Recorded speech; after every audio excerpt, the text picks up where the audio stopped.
Please welcome Jake Applebaum, independent journalist, for his talk to Protect and Infect Part 2.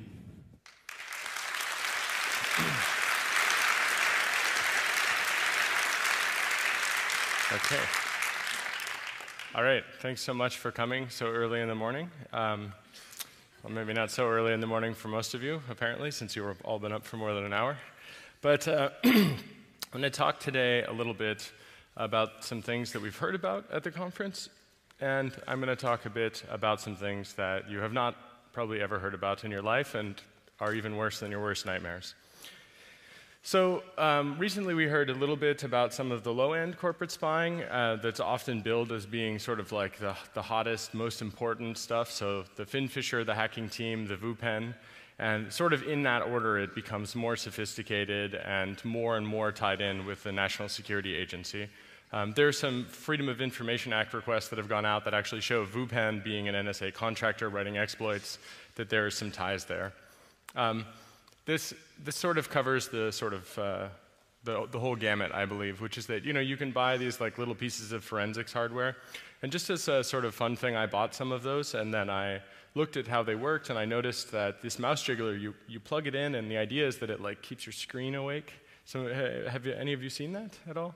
It's this piece of forensics hardware so your screensaver doesn't activate. So I showed it to one of the systemd developers, and now when you plug those into a Linux box that runs systemd, they automatically lock the screen when it sees the USB ID. So when people talk about free software, free as in freedom, that's part of what they're talking about. So there's some other things which I'm not going to really talk a lot about it because basically this is all bullshit that doesn't really matter, and we can defeat all of that. This is the individualized things we can defend against. But I want to talk a little bit about how it's not necessarily the case that because they're not the most fantastic, they're not the most sophisticated, that therefore we shouldn't worry about it. This is Rafal. I met him when I was in Oslo, in Norway, for the Oslo Freedom Forum. And basically, he asked me to look at his computer because he said, something seems to be wrong with it. I think that there's something, slowing it down. And I said, well, I'm not going to find anything. I don't have any tools. We're just going to like sit at the computer. And I looked, and it has to be the lamest backdoor I've ever found. It was basically a very small program that would just run in a loop and take screenshots. And it failed to upload some of the screenshots. And so there were 8 gigabytes of screenshots in his home directory.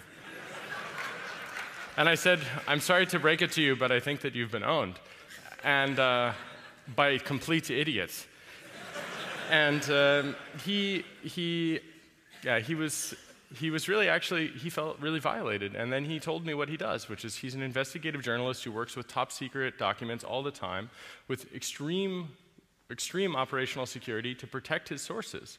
But when it came to computing, J-School failed him.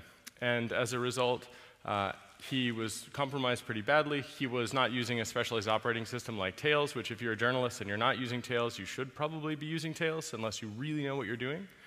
Apple did a pretty good job at revoking this application. And it was, in theory, it stopped with there are lots of samples from the same group. And this group that did this is tied to a whole bunch of other attacks across the world, actually, which is why it's connected up there with Operation Hangover. The scary thing, though, is that this summer, after we'd met, he was actually arrested relating to some of these things. And now, as I understand it, he's out, but when you mess with a military dictatorship, it messes with you back. So even though that's one of the lamest backdoors, his life is under threat.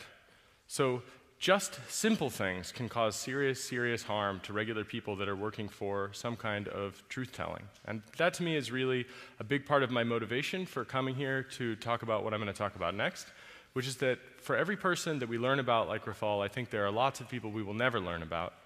And to me, that's very scary. And I think we need to bring some transparency, and that's what we're going to talk about now. And I really want to emphasize this point. Even though they're not technically impressive, they are actually still harmful. And that is really a key point to drive home. I mean, some of the backdoors that I've seen are really not sophisticated. They're not really that interesting. And in some cases, they're common off-the-shelf purchases between businesses. So it's like business-to-business exploitation software development. I feel like that's really kind of sad, and I also think we can change this. We can turn this around by exposing it. So what's it all about, though? Fundamentally, it's about control, baby. And that is what we're going to get into. It's not just about control of machines. What happened with Rafal is about control of people. And fundamentally, when we talk about things like internet freedom, and we talk about tactical surveillance and strategic surveillance, we're talking about control of people through the machinery that they use. And this is a really, I think, a really kind of, I'm trying to make you laugh a little bit because what I'm going to show you today is wrist-slitting depressing. So, part 2, or act 2 of part 2. Basically, the NSA, they want to be able to spy on you, and if they have 10 different options for spying on you that you know about, they have 13 ways of doing it, and they do all 13. So that's a pretty scary thing, and basically their goal is to have total surveillance of everything that they are interested in. So there really is no boundary to what they want to do. There is only sometimes a boundary of what they are funded to be able to do, and the amount of things they're able to do at scale. They seem to just do those things without thinking too much about it, and there are specific tactical things where they have to target a group or an individual, and those things seem limited either by budget or simply by their time. And as we have released today on Der Spiegel's website, which it should be live, I just checked, it should be live for everyone here, we actually show a whole bunch of details about their budgets as well as the individuals involved with the NSA and the Tailored Access Operations Group in terms of numbers. So it should give you a rough idea showing that there was a small period of time in which the internet was really free and we did not have people from the US military that were watching over it and exploiting everyone on it. And now we see every year that the number of people who are hired to break into people's computers as part of grand operations, those people are growing day by day, actually. And every year there are more and more people that are allocated, and we see this growth. So that's the goal, non-attribution and total surveillance. And they want to do it completely in the dark. The good news is that they can't. So now I'm going to show you a bit about it. But first, before I show you any pictures, I want to sort of give you the big picture from the top down. So there is a planetary strategic surveillance system, and there are many of them, actually. Everything from, I think, off-planetary surveillance gear, which is probably the National Reconnaissance Office, and their satellite systems for surveillance, like the keyhole satellites. These are all things, for the most part, we actually know about these things. They're on Wikipedia. But I want to talk a little bit more about the internet side of things because I think that's really fascinating. So part of what we are releasing today with Der Spiegel, or what has actually been released, just to be clear on the timeline, I'm not disclosing it first. I'm working as an independent journalist, summarizing the work that we have already released onto the internet as part of a publication house that went through a very large editorial process in which we redacted all the names of agents and information about those names, including their phone numbers and email addresses. And I should say that I actually think that the laws here are wrong because they are in favor of an oppressor who is criminal. So when we redact the names of people who are engaged in criminal activity, including drone murder, we are actually not doing the right thing. But I believe that we should comply with the law in order to continue to publish. And I think that's very important.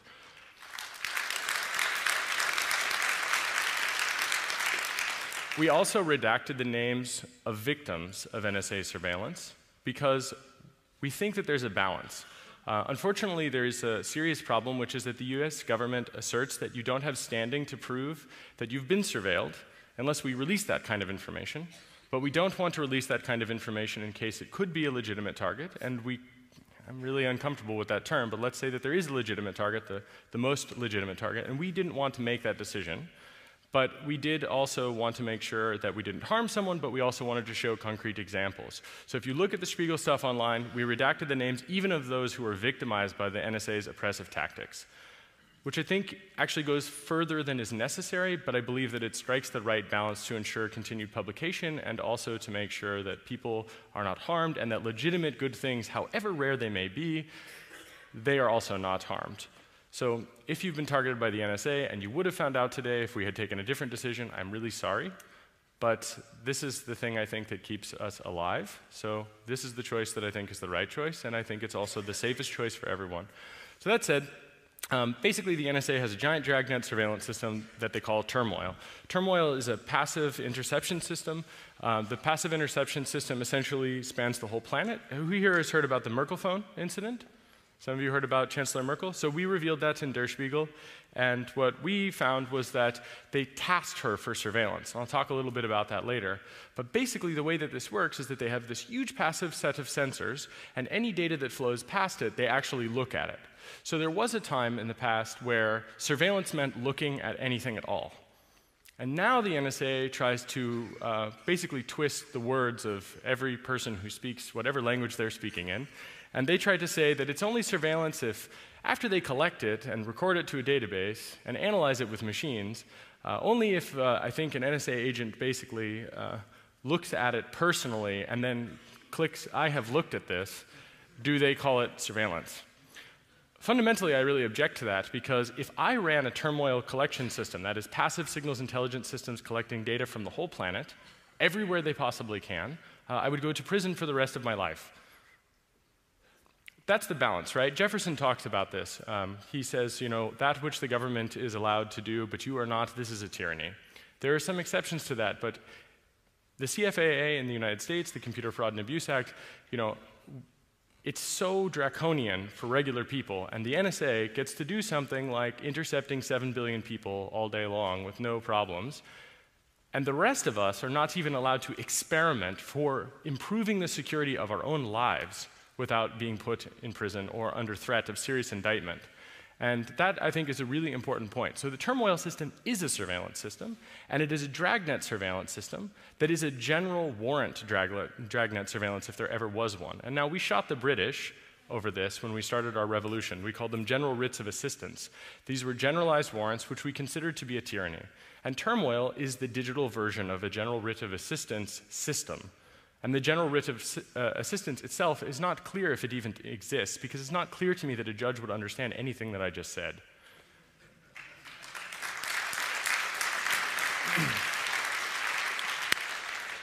Okay, so now we're going to get scary. So that's just the passive stuff. There exists another system, it's called Turbine, and we revealed about this system in the Spiegel publications today as well.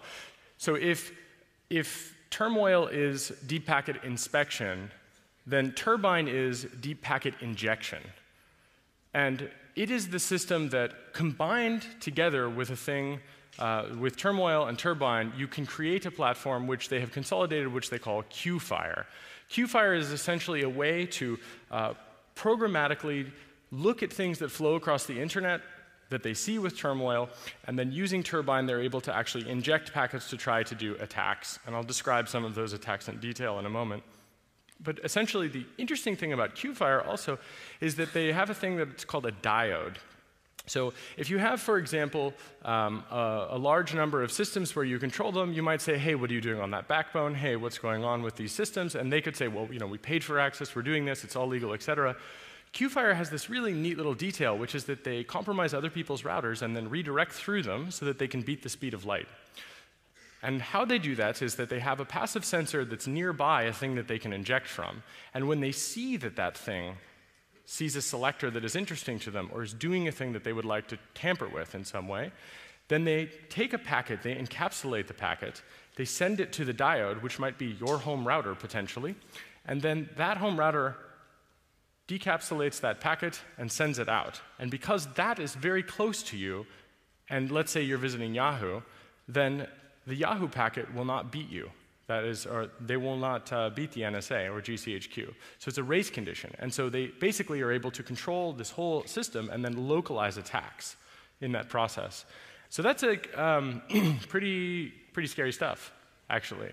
And while it is a digital thing, I think it's important to understand that this is what Jefferson talked about when he talked about tyranny. This is turnkey tyranny, and it's not that it's coming, it's actually here. It's just merely a question about whether or not they'll use it in a way that we think is a good way or not a good way. And one of the scariest parts about this is that for this system, or these sets of systems to exist, we have been kept vulnerable. So it is the case that if the Chinese, if the Russians, if people here wish to build this system, there's nothing that stops them. And in fact, the NSA has, in a literal sense, retarded the process by which we would secure the internet because it establishes a hegemony of power. their power in secret to do these things. And in fact, I've seen evidence that shows that there are so many compromises taking place between the different Five Eyes signals intelligence groups that they actually have lists that explain, if you see this backdoor on the system, contact the friendly agency. You've just re-compromised the machine of another person. So when we talk about this, we have to consider that this is designed for at-scale exploitation. And as far as I can tell, it's being used for at-scale exploitation, which is not really, in my mind, a targeted, particularized type of thing, but rather it's phishing operations, it's phishing expeditions, it's more like phishing crusades, if you will. And in some cases, looking at the evidence, that seems to be what it is, targeting Muslims, I might add, because that's what they're interested in doing. So that said, that's the internet, and we get all the way down to the bottom, and we get to the close access operations and off-net. Off-net and close access operations are pretty scary things, but basically this is what we would call a black bag job. That's where these guys, they break into your house, they put something in your computer, and they take other things out of your computer. Here's an example, first top secret document of the talk so far. This is a close access operations box. It is basically car metasploit for the NSA, which is an interesting thing, but basically they say the attack is undetectable, and it's sadly a laptop running free software. It is injecting packets, and they say that they can do this from as far away as 8 miles to inject packets. So presumably, using this, they're able to exploit a kernel vulnerability of some kind, parsing the wireless frames. And yeah, I've heard that they actually put this hardware from sources inside of the NSA and inside of other intelligence agencies that they actually put this type of hardware on drones so that they fly them over areas that they're interested in, and they do mass exploitation of people. Now, we don't have a document that substantiates that part, but we do have this document that actually claims that they've done it from up to 8 miles away. So that's a really interesting thing because it tells us that they understand that common wireless cards, probably running Microsoft Windows, which is an American company, that they know about vulnerabilities and they keep them a secret to use them. This is part of a constant theme of sabotaging and undermining American companies and American ingenuity. As an American, well, generally not a nationalist, I find this disgusting, especially as someone who writes free software and would like my tax dollars to be spent on improving these things. And when they know about them, I don't want them to keep them a secret because all of us are vulnerable. It's a really scary thing.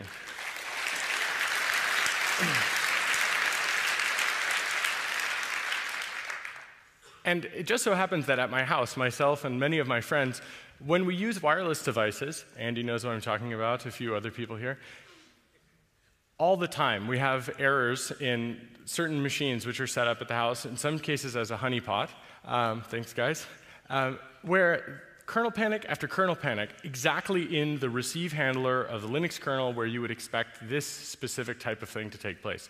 So I think that if we talk about the war coming home, we probably will find that this is not just used in places where there's a literal war on, but where they decide that it would be useful, including just parking outside your house. Now, I only have an hour today, so I'm going to have to go through some other stuff pretty quickly. I want to make a couple points clear. This wasn't clear. Even though it was written in the New York Times by my dear friend Laura Poitras, who is totally fantastic, by the way, and you are great. But 15 years of data retention. So the NSA has 15 years of data retention. It's a really important point to drive home. I joked with Laura when she wrote the New York Times article with James Risen, she should do the math for other people and say 15 years. She said they can do the math on their own. I believe in them. I just want to do the math for you. 15 years. That's scary. I don't ever remember voting on that. I don't ever remember even having a public debate about it. And that includes content as well as metadata. So they use this metadata. They search through this metadata retroactively. They do what's called tasking. That is, they find a set of selectors. So that's a set of unique identifiers, email addresses, cookies, MAC addresses, IMEIs, whatever is useful, voice prints potentially, depending on the system. And then they basically task those selectors for specific activities. So that ties together with some of the attacks, which I'll talk about. But essentially, quantum insertion and things that are like quantum insertion they're triggered as part of the turmoil and turbine system and the Q-fire system, and they're all put together so that they can automate attacking people based on the plain text traffic that transits the internet or based on the source or destination IP addresses. This is a second top secret document. This is an actual NSA lolcat for the quantum theory program.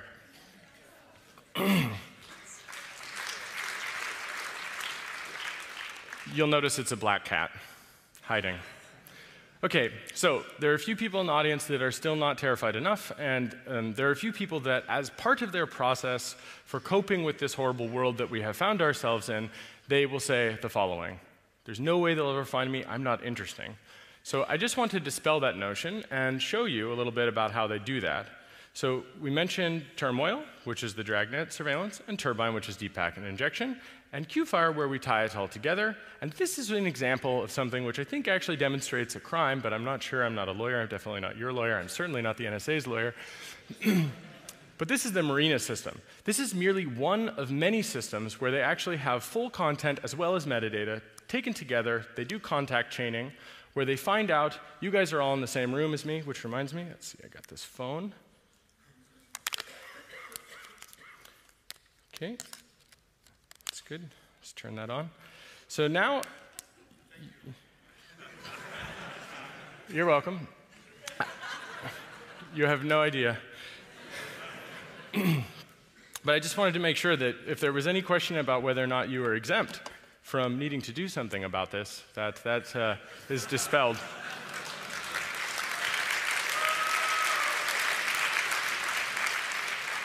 Okay. Cell phone's on. Great. So, hey guys. So, the Marina system is a contact chaining system as well as a system that has data. And in this case, what we see is, in fact, reverse contacts and forward contact graphing. So, any lawyers in the audience? If there are American citizens in this database, is reverse targeting like this illegal? Generally? Is it possible that that could be considered illegal?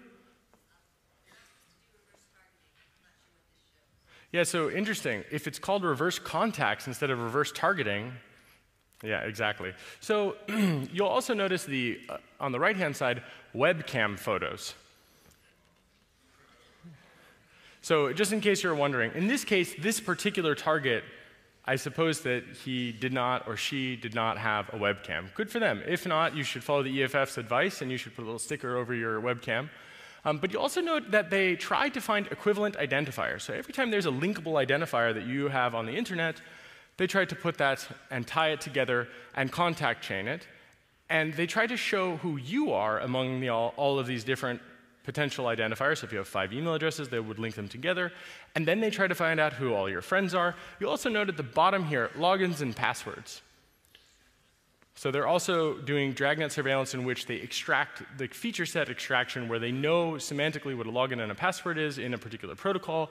And in this case, this guy is lucky, I suppose, and they were not able to get passwords or webcam. But you'll note that they were able to get his contacts, and they were able to see, in fact, 29, give or take, received messages as well, of which there are these things. Now, in this case, we've redacted the email and instant messenger information, but this is an example of how you can't hide from these things, and thinking that they won't find you is a fallacy. So this is basically the difference between taking one wire and clipping onto it in a particularized, suspicious way, where they're really interested. They have a particularized suspicion. They think that someone is a criminal. They think someone has taken some serious steps that are illegal. And instead, what they do is they put all of us under surveillance, record all of this data that they possibly can, and then they go looking through it. Now, in the case of Chancellor Merkel, when we revealed NSRL 2002-388, what we showed was that they were spying on Merkel, and by their own admission, 3 hops away, that's everyone in the German parliament and everyone here. So that's pretty serious stuff. It also happens that if you should be visiting certain websites, especially if you're a Muslim, it is the case that you can be attacked automatically by this system. Right? So that would mean that they would automatically start to break into systems. That's what they would call untasked targeting. Interesting idea that they call that targeted surveillance. To me, that doesn't really sound too much like targeted surveillance, unless what you mean by carpet bombing. It just doesn't strike me right. It's not my real definition of targeted. It's not well defined. It's not that a judge has said, yes, this person is clearly someone we should target. Quite the opposite. This is something where some guy who has a system has decided to deploy it, and they do it however they like, whenever they would like. And while there are some restrictions, it's clear that the details about these programs do not trickle up. And even if they do not trickle up in a useful way. So this is important because members of the US Congress, they have no clue about these things. Literally, in the case of the technology. Ask a congressman about TCP/IP. Forget it. You can't even get a meeting with them. I've tried. Doesn't matter. Even if you know the secret interpretation of Section 215 of the Patriot Act and you go to Washington, D.C. and you meet with their aides, they still won't talk to you about it.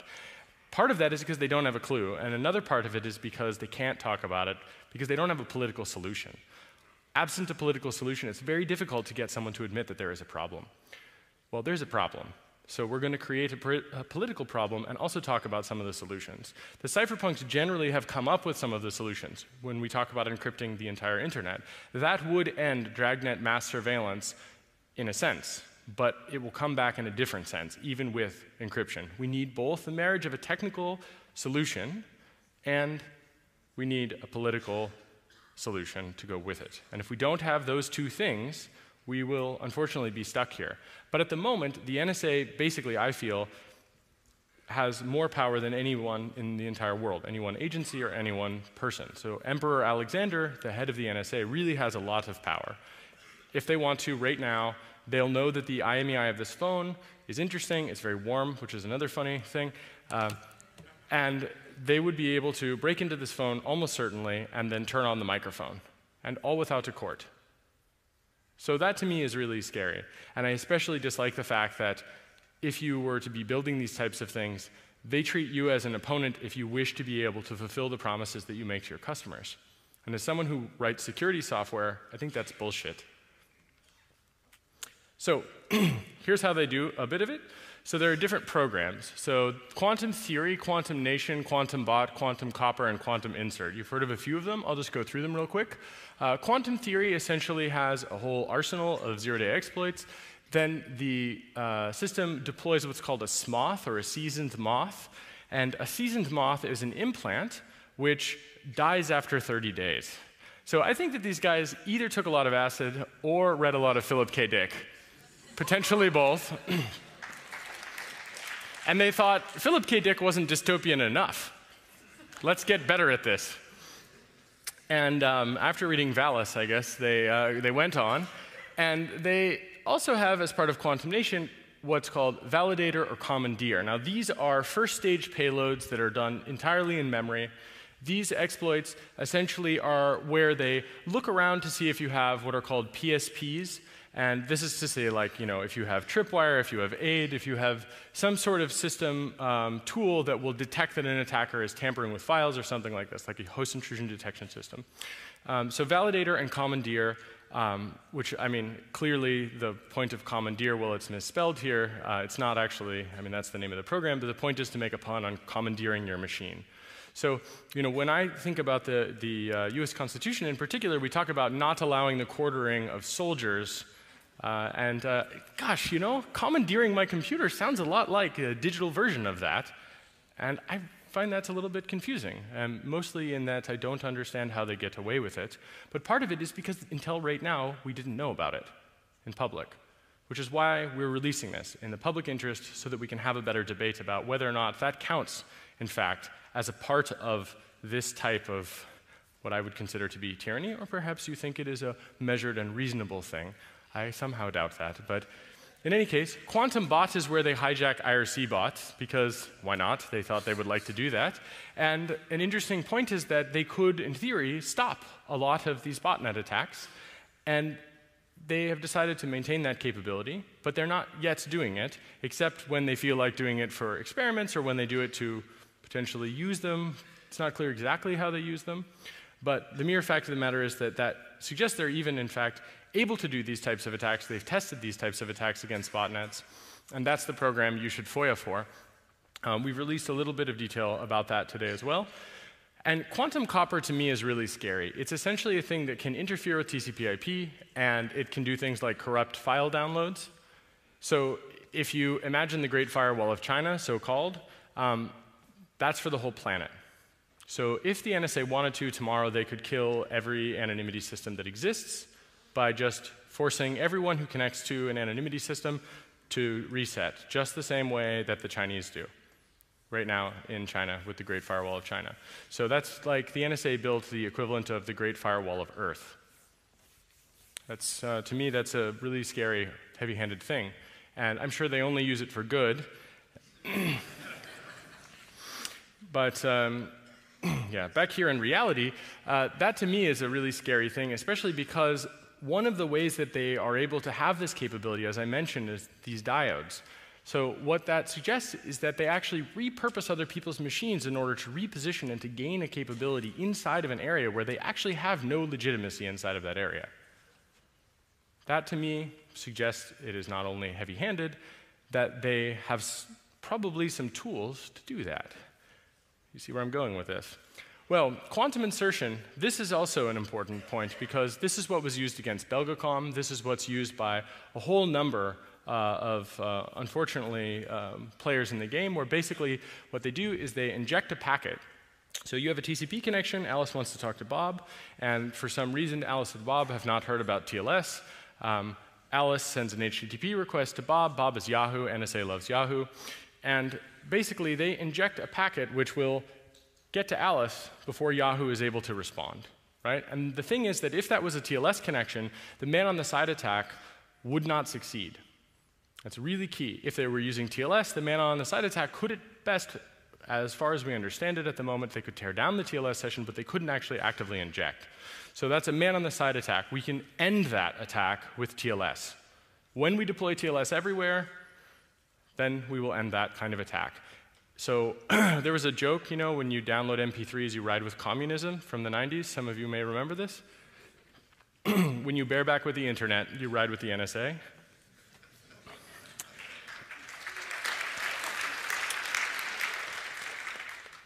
Or you're getting a ride, going for a ride. So the TAO infrastructure, tailored access and operations. Some of the Fox ACID URLs are public. Fox ACID is essentially like a watering hole type of attack where you go to a URL, quantum insert puts like an iframe or it puts some code on your, in your web browser, which you then execute, which then causes you to load resources. One of the resources that you'll load, where you're loading CNN.com, for example, which is one of their examples. You like that, by the way? So, you know, that's an extremist site. So you might have heard about that. It's a lot of Republicans in the United States read it. So right before they wage illegal imperialist wars. So the point is that you go to a Fox ACID server, and it basically does a survey of your box and decides if it can break into it or not, and then it does. Yep, that's basically it. And the Fox ACID URLs, a few of them are public. Some of the details about that have been made public about how the structure of the URLs are laid out and so on. An important detail is that they pretend that they're Apache, but they actually do a really bad job. So they're like Hacking Team. Maybe it's the same guys. I doubt it, though. The NSA wouldn't slum with scumbags like that. But basically, you can tell. You can find them because they aren't really Apache servers. They pretend to be something else. The other thing is that none of their infrastructure is in the United States. So a little quick anonymity question. You have a set of things, and you know that a particular attacker never comes from one place. So every country on the planet, potentially, but never one place. The one place where most of the internet is. What does that tell you in terms of anonymity? It tells you usually that they're hiding something about that one place. Maybe there's a legal requirement for this. It's not clear to me. But what is totally clear to me is that if you see this type of infrastructure and it is not in the United States, there is a chance, especially today, that it's the NSA's Tailored Access and Operations Division. And here's an important point. When the NSA can't do it, they bring in GCHQ. So for example, for targeting certain Gmail selectors, they can't do it. And in the documents we released today, we show that they say, if you have a partner agreement form and you need to target, there are some additional selectors that become available should you need them. So when we have a limit of an intelligence agency in the United States or here in Germany or something like this, we have to recognize that information is a currency in an unregulated market. And these guys, they trade that information. And one of the ways they trade that is like this. And they love Yahoo. So, little breather.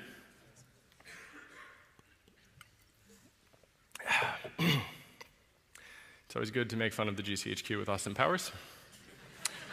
Okay, another classified document here. That's actual NSA open office or PowerPoint clip art of their horrible headquarters that you see in every news story. I can't wait to see a different photo of the NSA someday. But you'll notice right here they explain how quantum works. Now, SSO is a special source operations site. So you've seen US embassies. Usually the US Embassy has dielectric panels on the roof. That's what we showed in Berlin. That was called Das Nest on the cover of Der Spiegel. That's an SSO site. So they see that this type of stuff is taking place. They do an injection, and they try to beat the Yahoo packet back. Now, another interesting point is that for the Yahoo packet to be beaten, the NSA must impersonate Yahoo. This is a really important detail because what it tells us is that they are essentially conscripting Yahoo and saying that they are Yahoo. So they are impersonating a US company to a US company user, and they are not actually supposed to be in this conversation at all. And when they do it, then they, of course, basically, if you're using Yahoo, you're definitely going to get owned. So, and I don't just mean that in that Yahoo is vulnerable, they are, but I mean people that use Yahoo tend to, maybe it's a bad generalization, but you know, they're not the most security-conscious people on the planet. They don't keep their computers up to date, I'm guessing, and that's probably why they love Yahoo so much. They also love CNN.com, which is some other, I don't know what that says. It's like a sociological study of compromise. But that's an important detail. So the SSO site sniffs, and then they do some injection. They redirect you to Fox Asset. That's for web browser exploitation. They obviously have other exploitation techniques. OK, so now, we all know that cell phones are vulnerable. Here's an example. This is a base station that the NSA has that I think it's the first time ever anyone's ever revealed an NSA IMSI catcher. So here it is. Well, actually, second time, because Der Spiegel did it this morning, but you know what I mean.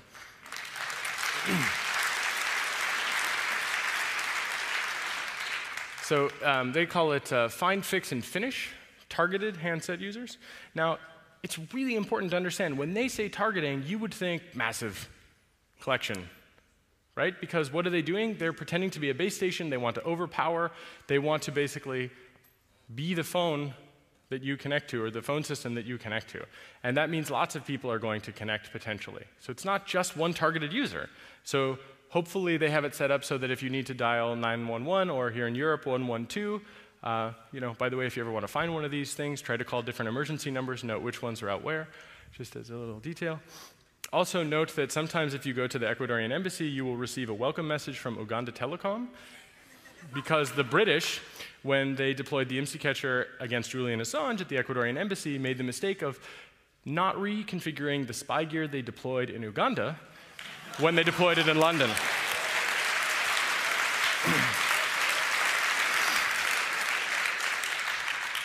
And this can be yours for only $175,800 US. And this covers GSM and PCS and DCS and a bunch of other stuff. So basically, if you use a cell phone, forget it. It doesn't matter what you're doing. The exception may be cryptophone and redphone. In fact, I'd like to just give a shout out to the people who work on free software and software which is actually secure. Like Moxie Marlinspike, I'm so sorry I mentioned your name in my talk, but don't worry, your silence won't protect you.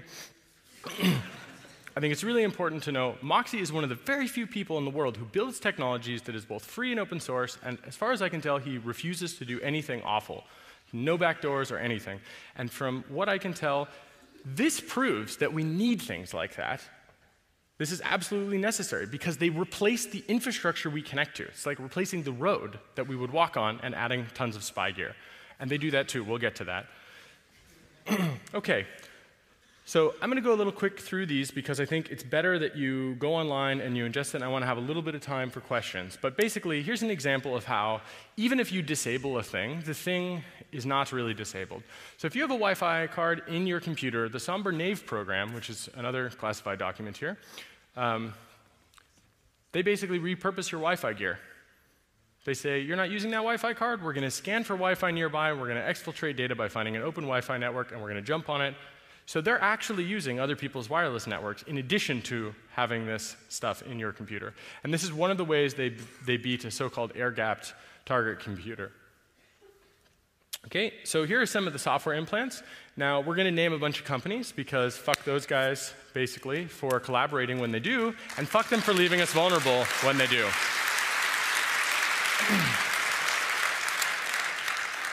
And I mean that in the most loving way, because some of them are victims, actually. It's important to note that we don't yet understand which is which. So it's important to name them so that they have to go on record, and so that they can say where they are, and so that they can give us enough rope to hang themselves. I really want that to happen, because I think it's important to find out who collaborated and who didn't collaborate. In order to have truth and reconciliation, we need to start with a little truth. So Stucco Montana is basically bad BIOS. If you guys have heard about that, I feel very bad for Dragos. He doesn't really talk to me right now. I think he might be kind of mad. But after I was detained by the US Army on US soil, I might add, they took a phone from me. Now, it shouldn't matter, but they did. They also, I think, went after all my phone records, so they didn't need to take the phone. But for good measure, they just wanted to try to intimidate me, which was exactly the wrong thing to do to me. But as he told the story, after that happened, all of his computers, including his Xbox, were compromised. And he says, even to this day, that some of those things persist. And he talks about the BIOS. Here's a document that shows clearly that they actually reflash the BIOS, and they also have other techniques, including system management mode, related rootkits, and that they have persistence inside of the BIOS. So it's an incredibly important point. This is evidence that the thing that Dragos talks about, maybe he doesn't have it, but it really does exist. Now the question is, how would he find it? We don't have the forensics tools yet. We don't really have the capabilities widely deployed in the community to be able to know that and to be able to find it. Here's another one. This one's called swap. In this case, it replaces the host-protected area of the hard drive, and you can see a little graph where there's target systems, you see the internet, interactive ops, so they've got like a guy who's hacking you in real time, the People's Liberation Army, NSA, and you can see all of these different things about it. Each one of these things, including SneakerNet, these are different programs, most of which we revealed today in Der Spiegel. But you'll notice that it's Windows, Linux, FreeBSD, and Solaris. How many Al-Qaeda people use Solaris, do you suppose? This tells you a really important point. They are interested in compromising the infrastructure of systems, not just individual people. They want to take control and literally colonize those systems with these implants. And that's not part of the discussion. People are not talking about that because they don't know about that yet, but they should. Because, in addition to the fact that Sun is a US company, which they are building capabilities against, that to me really bothers me. I can't tell you how much that bothers me. We also see that they're attacking Microsoft, another US company, and Linux and FreeBSD, where there are a lot of people that are building it from all around the world. So they're attacking not only collective efforts and corporate efforts, but basically every option you possibly can, from end users down to telecom core things. Here's another one, Deity Bounce. This is for Dell. So Dell PowerEdge 1850, 2850, 1950, 2950 RAID servers using any of the following BIOS versions. Right? So just in case you're wondering, hey Dell, why is that? Curious about that. Love to hear your statements about it. So if you write Yara SIGs and you're interested in looking for NSA malware, look for things that use RC6. So look for the constants that you might find in RC6. And when they run, if they emit UDP traffic, we've actually seen a sample of this, but we were not able to capture it, sadly. But emitting UDP traffic that is encrypted. You know, people that I've worked with on things related to this, they've had their house black-bagged. They've had pretty bad stuff happen to them. That's their story to tell. But one of the interesting details is that after those events occurred, these types of things were seen. Man, that was a really bad idea for those guys, I might add, because I wouldn't have put the slide in if that had not occurred. But if you want to look for it, you'll find it. I know some people that have looked with Yara SIGs, and they have in fact found things related to this. So I suspect a lot of malware researchers in the near future are going to have a lot of stuff to say about this particular slide. I'll leave that to them. I think it's very important to go looking for these things, especially to find out who is victimized by them. Here's an iPhone backdoor. So dropout Jeep So you can see right there. So SMS, contact list retrieval, voicemail, hot microphone, camera capture, cell tower location. Cool. Do you think Apple helped them with that? I don't know. I hope Apple will clarify that. I think it's really important that Apple doesn't. Here's a problem. I don't really believe that Apple didn't help them. I can't prove it yet, but they literally claim that anytime they target an iOS device, that it will succeed for implantation. Either they have a huge collection of exploits that work against Apple products, meaning that they are hoarding information about critical systems that American companies produce and sabotaging them, or Apple sabotaged it themselves. Not sure which one it is. I'd like to believe that since Apple didn't join the PRISM program until after Steve Jobs died, that maybe it's just that they write shitty software. We know that's true.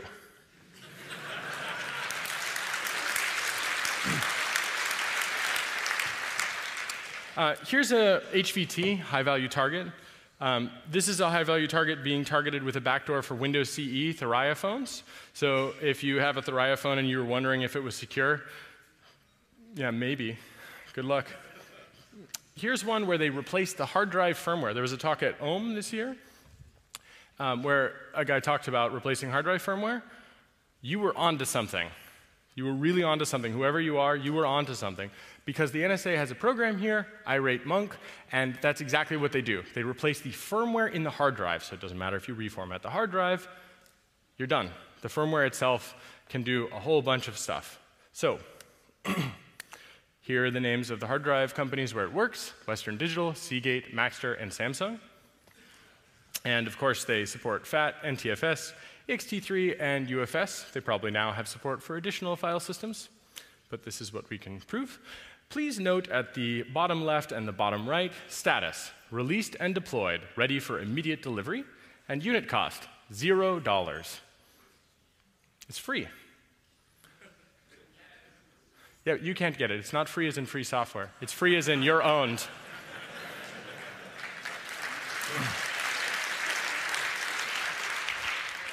I want to give a shout out to Karsten, Noel, and Luca for their incredible talk where they showed this exact attack without knowing that they had found it. Right? They say, yeah, absolutely. Important point. The NSA says that when they know about these things, that nobody will come to harm, no one will be able to find them, they'll never be able to be exploited by another third party. Karsten found this exact vulnerability. They were able to install a Java applet on the SIM card without user interaction, and it was based on a service provider security configuration, which is exactly what the NSA says here, and they talk about attacking the SIM toolkit inside of the phone, and Karsten found the same vulnerability and attacked it in the wild.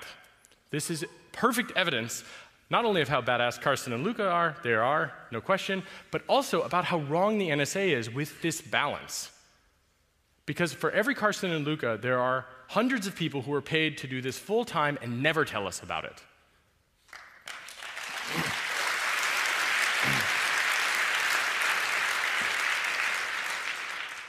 Important detail. Do you see that interdiction phrase right there?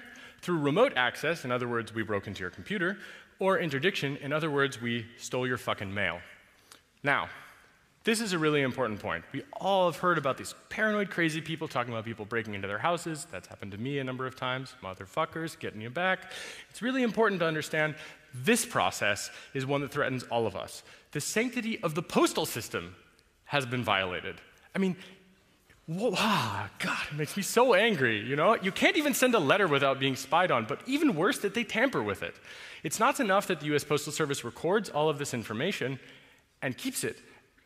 That's not enough. They also have to tamper with the packages. So every time you buy from Amazon, for example, every time you buy anything on the internet, there is the possibility that they will actually take your package and change it. One of the ways that I've heard that they change it is that they will actually take the case of your computer and they will injection mold a hardware backdoor into the case of the computer. So that even if you were to look at the motherboard or have it serviced, you would not see this. It nearly just needs to be in the proximity of the motherboard. So let's talk about hardware implants that they will put into your devices. Here's one. This is called Bulldozer. It's a PCI bus hardware implant. Pretty scary. Doesn't look so great, but let's go on a little bit. Okay, here's one where they actually exploit the BIOS and system management mode. There's the graph. It shows all of these various different interconnections, which is important. Then they talk about the long-range comms, Inmarsat, VSAT, NSA means, and future capabilities. I think NSA means exists. Future capabilities seems self-explanatory. This hardware implant provides two-way RF communication. Interesting. So you disable all the wireless cards, whatever you need, there you go. They just added a new one in there, and you don't even know. Your system has no clue about it. Here's a hardware backdoor which uses the I2C interface because no one in the history of time other than the NSA probably has ever used it. That's good to know that finally someone uses I2C for something. Okay, other than fan control. But look at that. It's another American company that they are sabotaging. They understand that HP's servers are vulnerable, and they decided, instead of explaining that this is a problem, they exploit it. And Iron Chef, through interdiction, is one of the ways that they will do that. So I want to really harp on this. Now, it's not that I think European companies are worth less. I suspect, especially after this talk, that won't be true in a literal stock sense, but I don't know. I think it's really important to understand that they are sabotaging American companies because of the so-called home field advantage. The problem is that as an American who writes software, who wants to build hardware devices, this really chills my expression, and it also gives me a problem, which is that people say, why would I use what you're doing? You know, what about the NSA? Man, that really bothers me. I don't deserve the Huawei taint.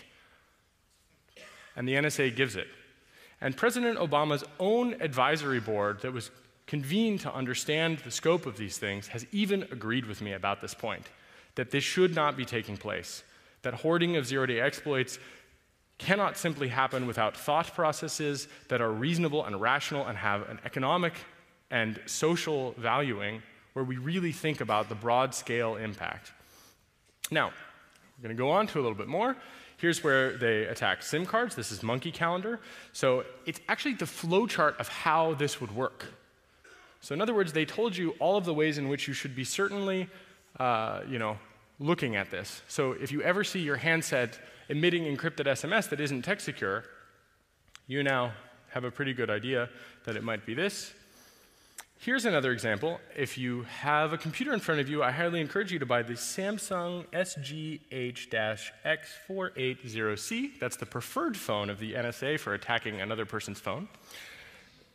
Not exactly sure why, but an important point is they add the backdoor, then they send an SMS from a regular phone.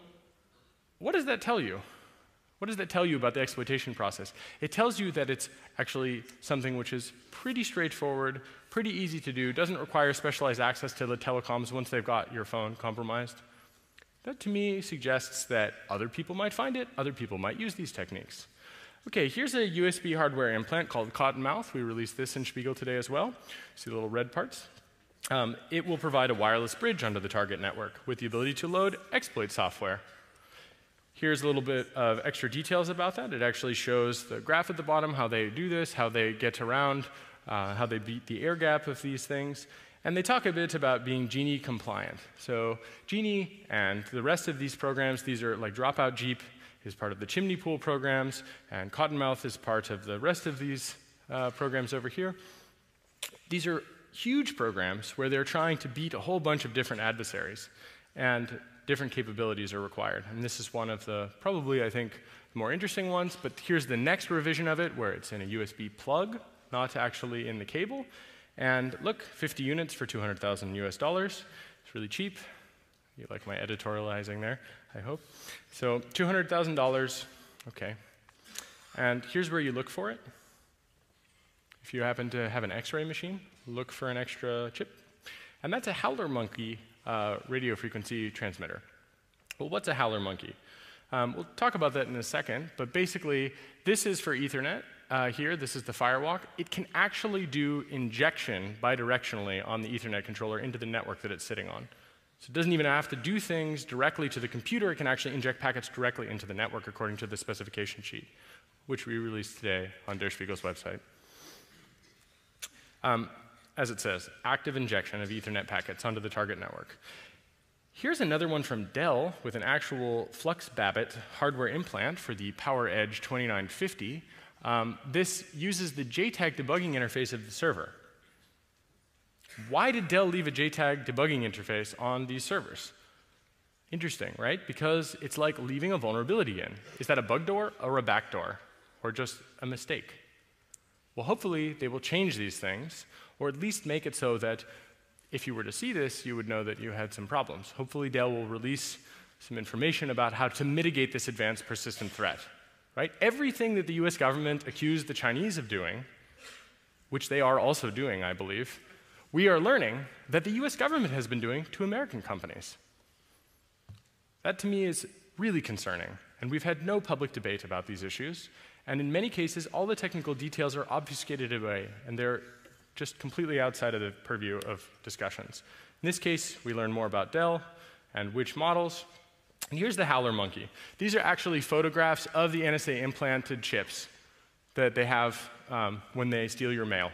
So after they steal your mail, they put a chip like this into your computer. So the one, the Firewalk one is the Ethernet one, and that's an important one. You probably will notice that these look pretty simple, common off-the-shelf parts. So, whew. All right. Who here is surprised by any of this? I'm really, really, really glad to see that you're not all cynical fuckers, and that someone here would admit that they were surprised. Okay, who here is not surprised? I'm going to blow your fucking mind. Okay, we all know about Tempest, right? Where the NSA pulls data out of your computer, you radiate stuff, and they grab it, right? Everybody who raised their hand and said they're not surprised, you already knew about Tempest, right? Right? Okay. Well, what if I told you that the NSA had a specialized technology for beaming energy into you and to the computer systems around you? Would you believe that that was real, or would that be paranoid speculation of a crazy person? Anybody? You cynical guys holding up your hands saying that you're not surprised by anything? Raise your hand if you would be unsurprised by that. Good. It's not the same number. It's significantly lower. It's one person. Great. Here's what they do with those types of things. That exists, by the way. Makes you, when I told Julian Assange about this, he said it right. He said, I bet the people who are around Hugo Chavez are going to wonder what caused his cancer. And I said, I hadn't considered that. But I haven't found any data about human safety about these tools. Has the NSA performed tests where they actually show that radiating people with 1 kilowatt of RF energy at short range is safe? My God. No, you guys think I'm joking, right? Well, yeah, here it is. This is a continuous wave generator, a continuous wave radar unit. You can detect its use because it's used between 1 and 2 gigahertz, and its bandwidth is up to 45 megahertz. User adjustable, 2 watts, using an internal amplifier. External amplifier makes it possible to go up to 1 kilowatt. I'm just going to let you take that in for a moment. Who's crazy now?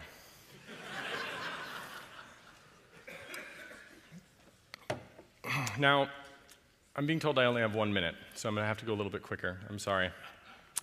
Here's why they do it. This is an implant called RageMaster. It's part of the Angry Neighbor family of tools, where they have a small device that they put in line with a cable in your monitor, and then they use this radar system to bounce a signal. This is not unlike the great seal bug that Louis Theremin designed for the KGB. So it's good to know we finally caught up with the KGB, but now with computers.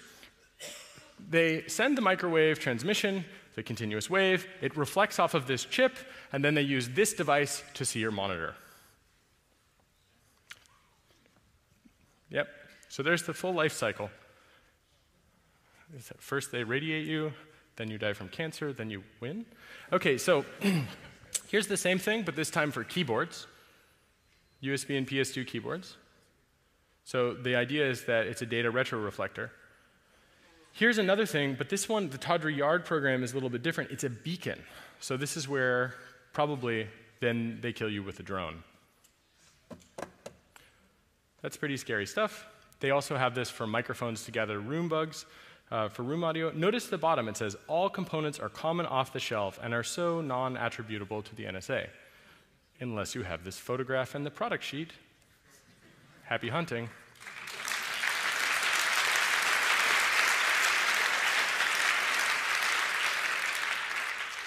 Just to give you another idea, this is a device they use to be able to actively hunt people down. This is a hunting device, right? Handheld finishing tool used for geolocation targeting handsets in the field.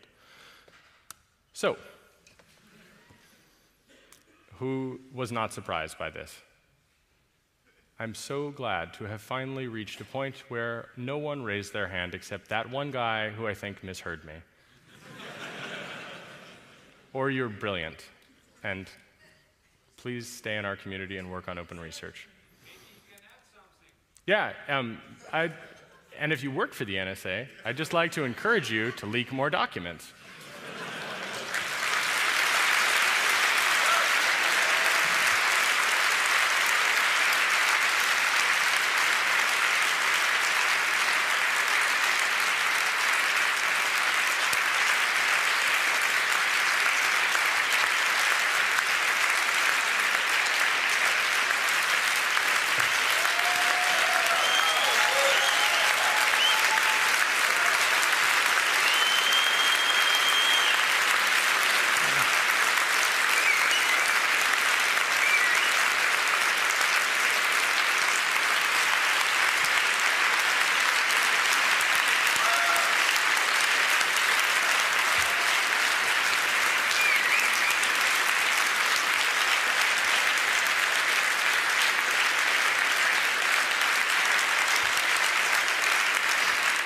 Thank you very much, Jake. Thank you. I'm afraid we ran all out of time for the Q&A. I'm very sorry for everyone who wanted to ask questions. But we do have a press conference. Well, if you guys, I say occupy the room for another 5 minutes, or know that there's a press conference room that will be opened up where we can all ask as many questions as we want in 30 minutes if you're interested. And I'll basically be available until I'm assassinated to answer questions. So,